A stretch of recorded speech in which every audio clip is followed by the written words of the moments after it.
സഹകരണ ബാങ്കുകളിലെ ക്രമക്കേടുകളിൽ ഇഡി അന്വേഷണം മുറുകുന്നു.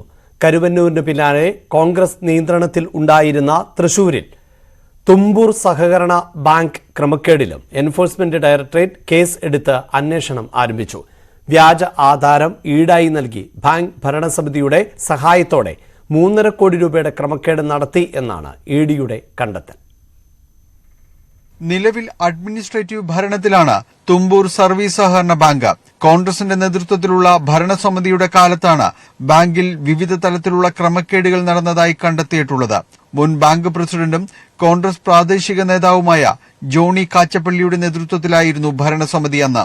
തുമ്പൂർ സർവീസ് സഹകരണ സഹകാരിയായ അൻവറാണ് തട്ടിപ്പിനെതിരെ പരാതി നൽകിയത്.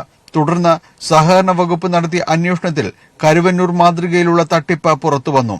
കൊറ്റനല്ലൂർ വില്ലേജിലെ 116/2 സർവേ നമ്പറിലുള്ള ഭൂമി ഈടായി കാണിച്ച് ബാങ്കിൽ നിന്ന് 7 പേരുടെ പേരിൽ 1,70,00,000 രൂപ 2017 ലോൺ അനുവദിച്ചിട്ടുണ്ട്. എന്നാൽ വായ്പയ്ക്ക് ഈടായി വെച്ചത് റജി എന്നയാളുടെ ഉടമസ്ഥതയിലുള്ള ഭൂമിയാണ്. ഭൂവുടമ അറിയാതെ ഭൂമി ഈടായി നൽകാൻ ബാങ്ക് ഭരണസമിതി അംഗവും വേളൂക്കര പഞ്ചായത്ത് അംഗവുമായ യൂസഫ് കൊടകരപ്പറമ്പിലാണ് വസ്തുനോട്ട റിപ്പോർട്ട് നൽകിയത്. ഈ റിപ്പോർട്ടിന്റെ കൂടി അടിസ്ഥാനത്തിലാണ് കോടികൾ വായ്പ അനുവദിച്ചത്. ഭൂമി താൻ അറിയാതെ മറ്റു ചിലർ പണയപ്പെടുത്തിയെന്ന് മനസ്സിലായതോടെ റജി കൊടകര മജിസ്ട്രേറ്റ് കോടതിയിൽ ബാങ്ക് ഭരണസമിതിക്കെതിരെ പരാതി നൽകി.